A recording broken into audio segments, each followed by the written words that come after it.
Hello' good morning মৰমৰ বন্ধু-বান্ধৱীসকল, আপোনালোকৰ খবৰ কেনেকুৱা বাৰু? ভালনে? মই এতিয়া মৰ্ণিঙত উঠি ঘৰত গোটেই কাম বন কৰি মন্দিৰত চাকি বন্তি দি আহি মই এতিয়া দোকান খুলিবলৈ আহিলোঁ।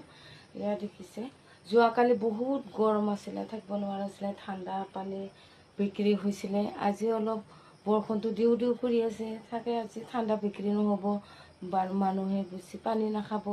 কালি কিন্তু বহুত পানী আৰু ঠাণ্ডা বিক্ৰী হ'লে। এয়া মানে মই দোকানত আহি সজালোঁ। এয়া দেখিছে, 7 আপ বুলি কয়, এইটো 7 আপ 2 লিটাৰ বটল আমি 100 টকাকৈ লওঁ। আৰু এয়া মেংগো এইটো হৈছে 40 টকা বটল। মোৰ মানে বহুত ফেভৰেট, বহুত ভাল লাগে মেংগো। আৰু এয়া হৈছে ফেণ্টা বুলি কয়, এইটো 20 টকা। তাৰপিছতে এয়া ষ্টিং 25 টকা দামী। তাৰপিছতে আছে আৰু এইফালে আছে কোকো-ক'লা। এয়া কোকো-ক'লা 2 লিটাৰ বটল।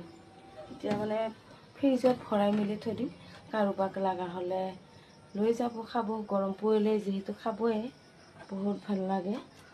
ঠাণ্ডা খাই মানে গৰমত গাটো ঠাণ্ডা পেলাবৰ কাৰণে মানুহে খাবৰ কাৰণে বিচাৰে। আৰু এইটো হৈছে